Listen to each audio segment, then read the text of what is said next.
you know the way? What? Do you know the way? He doesn't know the way. I know the way.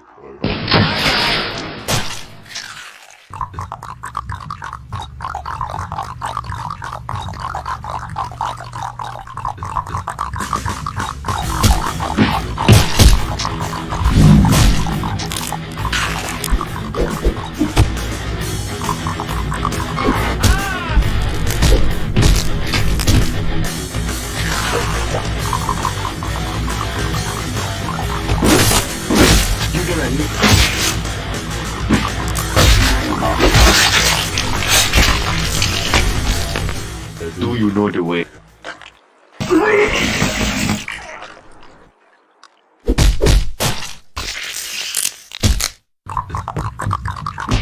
You do not know the way.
Don't overpay on Amazon. WikiBuy can save you money. Get notified when other sellers have a better price.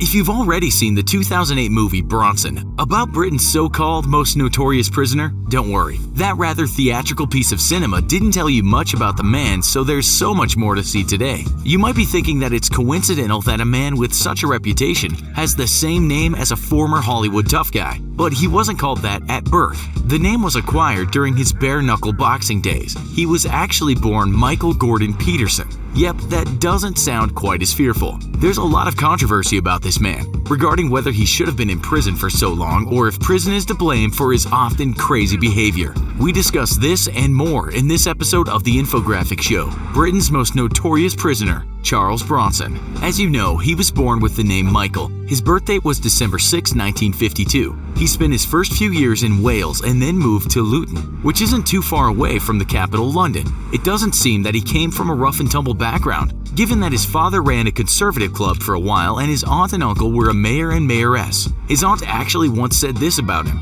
as a boy, he was a lovely lad. He was obviously bright and always good with children. He was gentle and mild-mannered, never a bully. He would defend the weak. He might have defended the weak, but it seems his penchant for violence and crime started early in life. After he moved up north at the age of 13, it seems that that's when trouble started. At that age, he was charged as a juvenile for stealing, and it said he was part of a gang. He didn't much enjoy school and soon left to start working at an early age. His first job came when he moved back down to Luton. This was a very short 2-week stint working in Tesco supermarket. Apparently, he was fired for attacking his manager. After this, it seems crime became second nature to young Michael. He got in trouble for criminal damage but got off with a fine and some probation. He had lots of jobs, mostly related to labor or factory work, and we're told he enjoyed nothing more than a good night out on the town. drinking gallons of beer and getting into fistfights with the locals. Easy to do in some areas of the UK. He likely wasn't short of foes on the mean streets of Luton. One of his jobs, we're told, was a circus strongman, so he was likely a hard man to fight. He got in trouble again after crashing a stolen lorry, or a truck, into another car, but again got off with just a fine as no one was seriously hurt. At this point, he is still in his teens. Yet again, he got into trouble, and at this time aged 19, when he was involved in a smash and grab, which is basically smashing a car into a shop front and getting as much as you can. Again, he got off with just a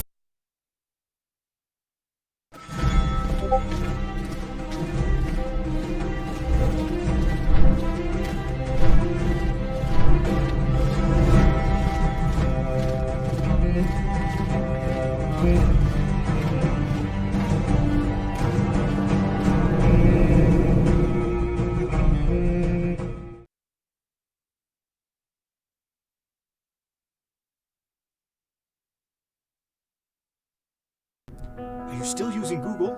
Then I have something to show you. Ecosia is a search engine just like Google, so you can search for a hotel or general information you need. But then Ecosia makes sure its profits are used worldwide to plant trees in the landscapes where they're most needed. For example here in Ethiopia. So become part of this growing community of people that use the internet to plant trees. Go to ecosia.org or go to your app store and use Ecosia from today on.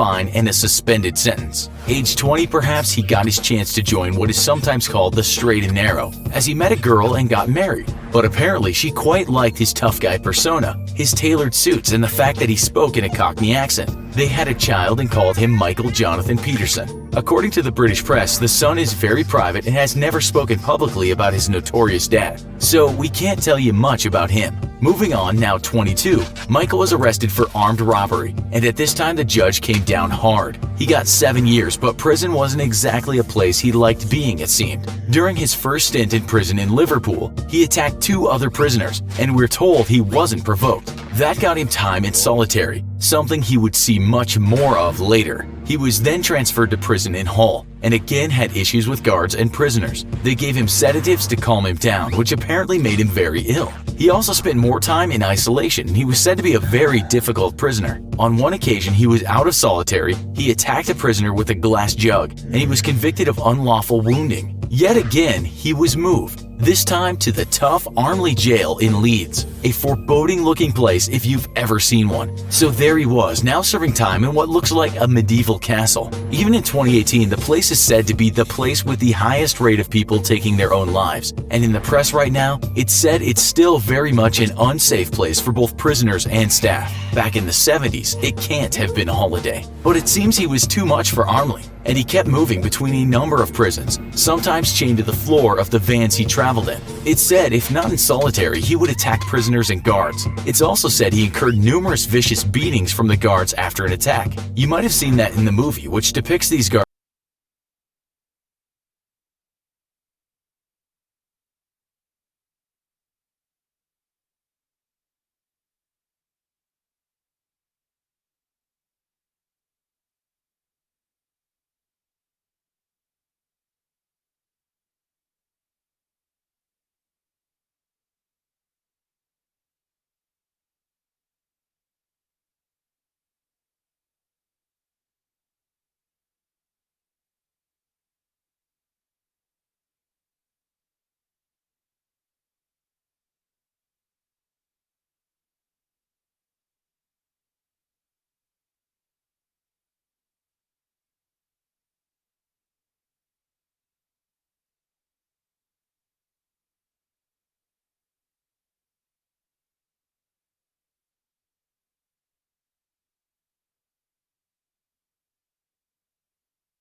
れない眠れないとろいめないあなたの見てる正体誰も読めないカルテ不可思議知りたいだけ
I've got these monsters in my head.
starts having to tackle him in numbers. During one time in solitary while recovering from a beating, he got divorced. We imagine this might have been a low point, but it's said that one thing that kept him going was his solitary workout routine, keeping him healthy and fearsome. His book, Solitary Fitness, which he wrote after many years inside, has sold millions of copies. Reviews are actually very positive, although people talk about how strange the book can get at times. Profits from the book, says the media, go to children's charities. The British press tells us that his strength was quite unbelievable. He once bent the cell bars with his own hands, and it's said he holds 6 world records for strength and fitness. Another unofficial record he has set is the most prison rooftop protests by any British inmates.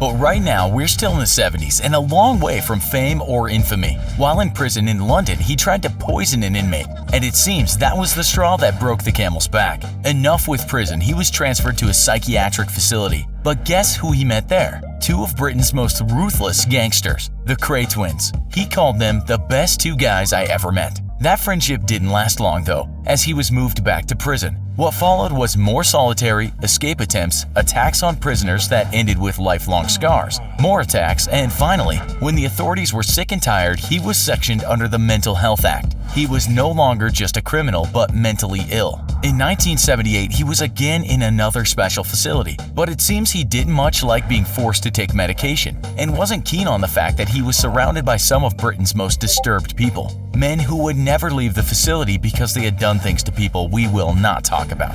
Yep, he didn't like some of these terrible men, and at one point was said to be about 5 seconds away from killing a fellow patient or prisoner who had taken the life of an innocent child. In his own words, describing the people around him at the facility, "I witnessed them running into walls, using their heads as rams. I've seen them fall unconscious doing this. There was one who just kept trying to eat himself, biting his arms, legs, and feet. He tried to kill another prisoner, and then in 1982, when still in the notorious Broadmoor, he led a rooftop protest that lasted 3 days and caused around $300,000 worth of damage. Now you can see why this guy became well known as a hard-to-deal-with prisoner. But there was a lot more to come. He hadn't even started. He led 2 more rooftop protests and also went on a hunger strike, but in some ways he found solace in writing poems, sketching, and creating cartoon strips. He even won awards for his work. It didn't stop him being violent though, just settled him down from time to time. Psychiatrists couldn't figure him out,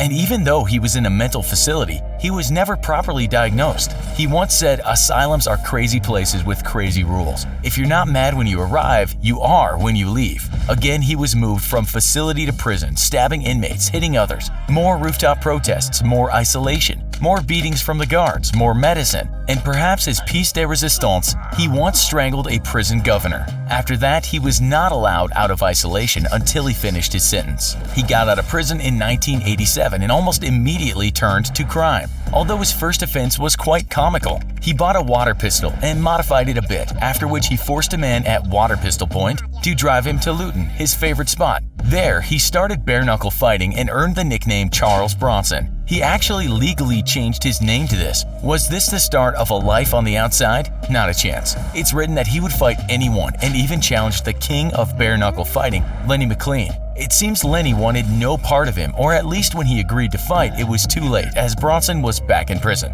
In another fight, he was challenged to go against a large Rottweiler. He killed it and said later in life that he really regretted that. It was cash in hand though. He was only out of prison months and was back inside again for armed robbery. We won't go into details, but he fought again, attacked prisoners, guards, and had more time in solitary, was moved and moved and moved, and occasionally tried to start riots. In 1989, he was attacked himself, stabbed in the back several times, but he recovered. He wouldn't tell the police anything about his attackers. In 1992, he got out for the grand total of 53 days. He was jailed but got off. Then he was arrested again for having a shotgun and conspiracy to rob. It gets crazy here, because while on the remand, he took a librarian as a hostage. While negotiating with police, he had 3 demands: an inflatable doll, a helicopter, and a cup of tea. Yep, you heard that right. He was given 8 years despite saying the gun was to blow off his own head. It wasn't the first time he had contemplated taking his own life. he was difficult again, transferred from prisons, and at times was left naked for many days on end in dark isolation.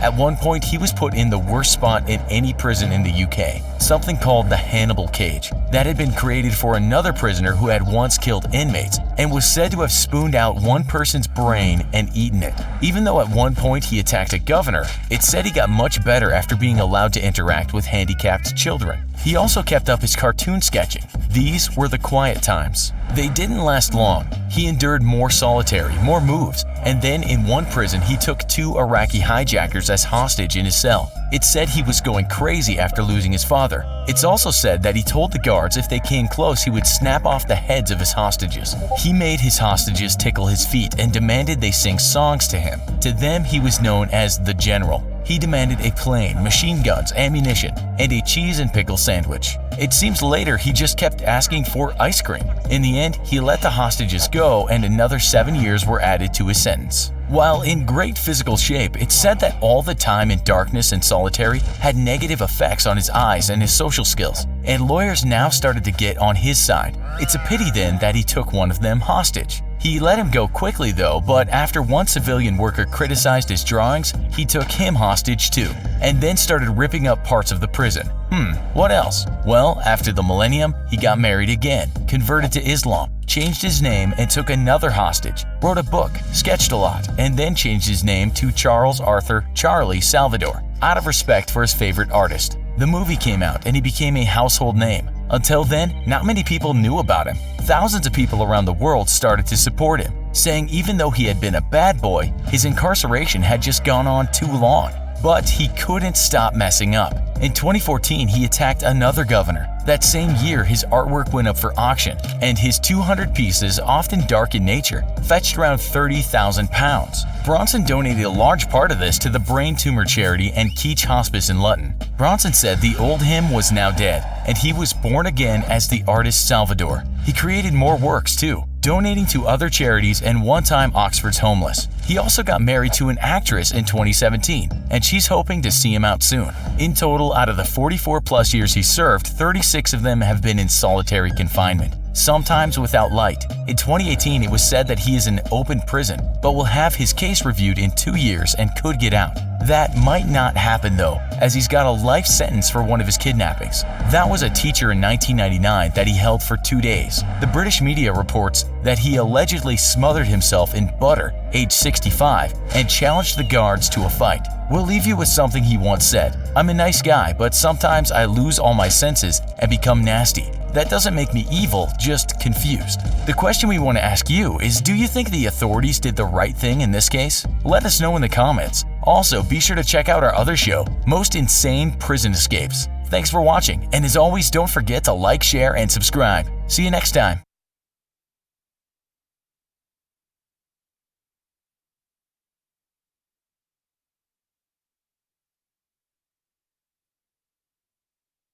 One rainy day in the mid-1930s, a peculiar young officer smartly paraded up to the front of his platoon's formation and snapped into place with full military precision. Unlike the rest of his platoon, however, this particular officer was carrying an umbrella. Red in the face with anger and dripping wet in rain, the battalion adjutant immediately stormed over and demanded to know what in the blue blazes the officer was thinking carrying an umbrella to formation. Without missing a beat, the young officer simply responded, "Because it's raining, sir." John Malcolm Thorpe Fleming Churchill, or as he would later be known, Mad Jack or Fighting Jack, would be immediately reprimanded for his insubordination and preposterousness. But such reprimands were nothing new for the very bored officer. Amidst the brief interlude of peace between World War I and World War II, Churchill found his military service, well, rather dull. A rare breed of man, practically born to lead others on the battlefield, Churchill itched for excitement and chaos. When life failed to provide any, he sought it out himself, and at a time when roads were mostly non-existent in India, rode his motorcycle over 1,500 miles of the Southeast Asian countryside, often crossing rivers and chasms by pushing his bike along the rails of railroad tracks while he carefully stepped across the crossbeams. To ease his peacetime boredom, Churchill also taught himself how to play the bagpipes, which at the time was not a particularly popular pastime for proper British men. But not one to half-ass anything, Churchill not only learned to play the bagpipes, he would go on to place second in the officers' class of the piping championships at Aldershot, a stunning feat considering he was the only Englishman amongst the 70 or so competitors. Bagpipes mastered, Churchill also took up a keen interest in archery and became such a proficient archer that he would go on to represent England in an international tournament. Churchill may have been a daredevil and an adrenaline junkie, but that didn't mean he disliked comfort. Quite the opposite. Not only would Churchill earn himself a reprimand for bringing an umbrella to military formation in the pouring rain, but he also was chastised for using a hot water bottle to keep warm at night in his cot, against military protocol. To bypass this minor technicality, Churchill instead used a piece of rubber tubing, which he filled with hot water. The regs, after all, forbade the use of hot water bottles, but said nothing about rubber tubes. While most military men measure their alleged toughness by their ability to suffer hardship, Churchill saw no need for such inane displays of machismo, or perhaps he was, as many sources state, bored out of his mind by peace and entertained himself by annoying his senior leadership. Whatever the truth, if anyone thought Churchill was a soft man because he preferred to stay dry in the rain and sleep in warm comfort, they would be sorely mistaken, as the world was about to find out with the outbreak of World War II. In 1939, the German army invaded Poland from one side as the Russians invaded from another. Polish defenders were caught between the two surging armies and quickly surrendered. The hostilities prompted Britain and France to declare war on Germany, and at last, Churchill's long stretch of peacetime boredom came to an end, commenting that "I was back in my red coat, the country having gotten to a jam in my absence." Churchill left behind his brief peacetime life of modeling and appearing in famous films as an extra to ship out to France. However, upon arriving, Churchill was immediately disappointed. Despite German aggression against the Poles and Britain and France's declaration of war, both nations simply took up positions along the French Maginot Line and did, well, nothing. Troops simply held their ground and generally tried not to be bored for weeks upon weeks, the lack of offensive operations being